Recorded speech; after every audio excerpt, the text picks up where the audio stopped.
Good afternoon, everyone. My name is Rado. I and my group mates we're gonna explain you how to deal in collectivistic and individualistic societies during business negotiations. I also will respond to my first question. My audiovisual is based on theory, the book, lectures. I have to mention 5 theoretical aspects that I used in my audiovisual, and I have to explain why. Okay, our audiovisual is based on theory which we learned during the project preparation process to intercultural communication lectures. There are several parameters that may perceive different people of different cultures. This may include high and low aspect, non-verbal, oral and written. These definitions will help us to develop and improve our research proposal in more professional and business manner. Let's accent on these 5 theoretical aspects. High and low context cultures. Context is the most important cultural dimension and also immensely difficult to define. The other theoretical aspects are non-verbal, oral and written. The main goal behind improving intercultural audience is to pay special attention to specific areas of communication to enhance the effectiveness of intercultural messages. The specific areas are broken down in these subcategories: non-verbal and oral and written. The main goal behind improving intercultural audience is to pay special attention on the specific area of communication to enhance the effectiveness of the intercultural messages. These specific areas are broken down into 3 subcategories: non-verbal, oral, and written messages. An important aspect of intercultural communication is an understanding of social roles and expectations with various cultures. Specifically, this refers to role relationship. Let me accent on these subcultures. Let me accent on these 6 sub-points. The first one is personalness. Deals with what is expected and tolerated. This varies greatly from the reserve of Asian society to the Gregorianness of Latin and Mediterranean cultures. Another one is formality. It is a related area, often focusing on existing relationships such teacher-student, doctor-patient, or salesman and buyer. A particular aspect of this is the issue of whether to use first names or surnames, or whether to accompany this with honorifics. Also very interesting is social hierarchy, that its focus on cultural norms, particularly those associated with authority or station in life. In some cultures, social difference is very important. In others, social equality is the norm. The other interesting one that is well discussed nowadays is the degree of allowable deviation.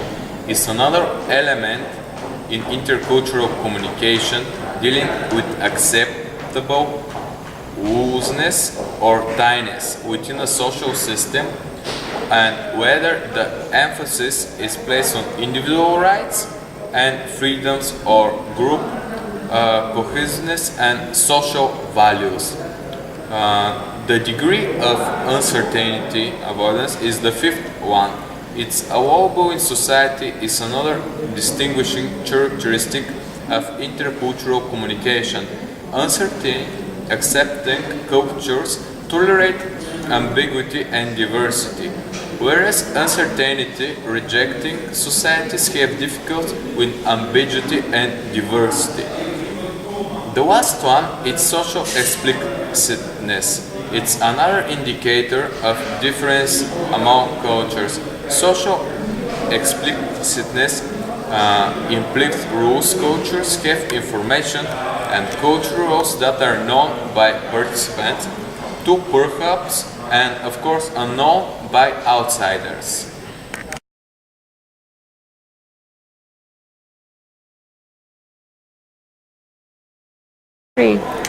What is the goal of our audio presentation?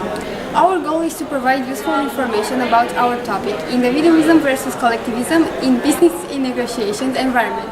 We want to transmit clear information and facts about how our target group can adapt and act in different environments. To be more clear, our goal is to make our audience more aware about all these differences between cultures that sometimes can affect their businesses.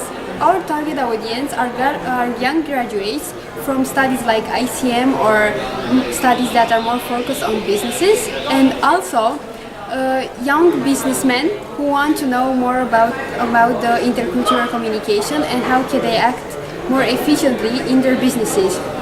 We want to transmit that even though cultures are different and people are different, they can always find the balance points, and it's always taking them a little patience and motivations to achieve this goal.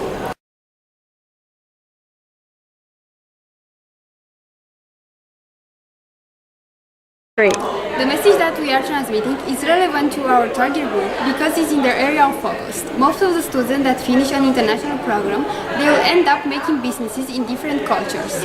And this is helping them to get an idea on how to behave. And also it will be helpful for young entrepreneurs because they are just entering in this new world of businesses around the whole world.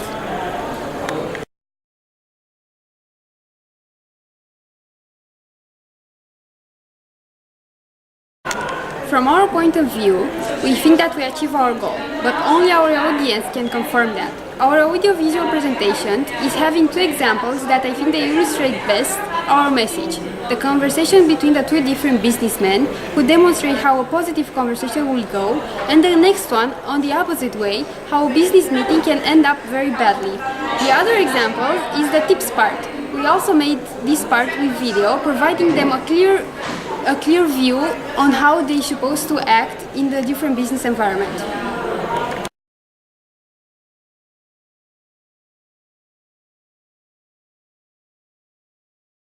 My name is Bensu Afrikuchov and I am ICM Year 1 student. For this assignment, I have to answer question number 4 from the model book of intercultural communication. Question number 4 says, what would you do differently in terms of contents if you had to do the assignment again? Well, personally, what would I do differently is, in our project, we gave individualistic and collectivistic countries as examples. These countries were USA, United Arab Emirates, Japan, and the United Kingdom. In my opinion, they're extremely common and people know them and they're not so interested in them. Personally, I would give countries as examples like Bulgaria, Romania, Greece, or Turkey, which are countries from Eastern Europe, and from Eastern Europe I come from. The thing is that, for example, Greece is representative of individualistic society, Turkey is representative of collectivistic society, Bulgaria, individualistic, and we're so different. People don't know so much about us, and probably they will be much more interested to hear representatives of these countries instead of representatives of USA and United Arab Emirates, which they know a lot of things about them. This is my opinion about this question.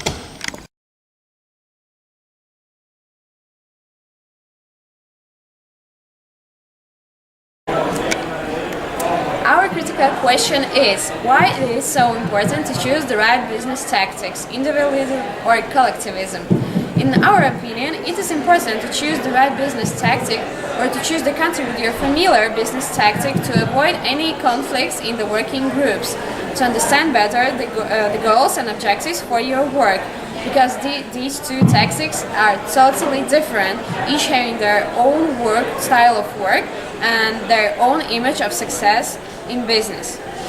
We suppose that for each business company it would be more beneficial to hire people working in the same business tactic, so they could understand each other better, express themselves completely, feel more comfortable and open towards people thinking in the same way. When all people are turned to the same direction, it's way more easier to find a compromise, to direct and manage people to help each other. In the conclusion, we would want to say that to our mind, the more the same people are, the better will be the subordination and understanding between them.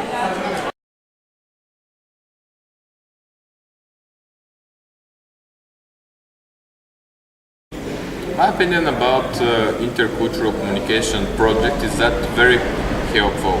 In this project, every one of us has the opportunity to understand importance of culture nowadays. I'm really enjoy during whole process of preparation. I also learn new facts and I increase my general knowledge about different cultures, for example, American, Japanese, Arab, and of course English culture in general. Thanks to this project, of course, we met each other better, and this helps us to improve ourselves like professionals in the communication world.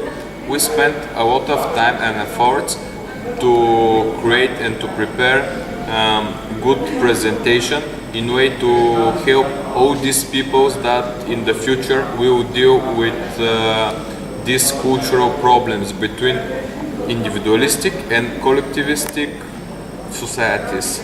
This assignment for me was very interesting to make it. We chose a subject that I really enjoyed. I was surprised to see all the differences between the cultures and find out different things about how individualistic and collectivistic countries act in business. How do they negotiate? My part of this project was focused on the tips, and it was a lot of fun to find out all these different gestures and what the countries are appreciating from a businessman that is coming from a different environment. So in the end, I got to the conclusion that this assignment helped us to integrate better in this environment and to bond better with our colleagues. What have I learned from this assignment? While doing this assignment, I learned how to negotiate better with people from different cultures, different habits. After doing this assignment, I became more self-dependent, more responsible, more open to the whole group. I was working together in a group with 2 persons from Bulgaria and 1 person from Romania. Considering that they all came from countries with high individualism, it was really easy for me to adapt to this group and to be open with these people. While we were working, we became more friendly, more open to each other, and now we know each other better, and we help each other to solve our problems together, but not on our own. Of course, I've learned much about the negotiation in business, about individualism, collectivism. I learned how to act in an unfamiliar for you environment and which countries run which business tactics. Hello, my name is Vincent Kudichov. I'm ICM Year 1 student. And what's my opinion about the intercultural project?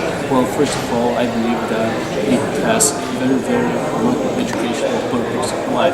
Well, because it gave me the chance to work with 3 people from different cultures, and I learned how to deal with their problems, how to work in groups, how to interact with them, which I believe is very useful for me.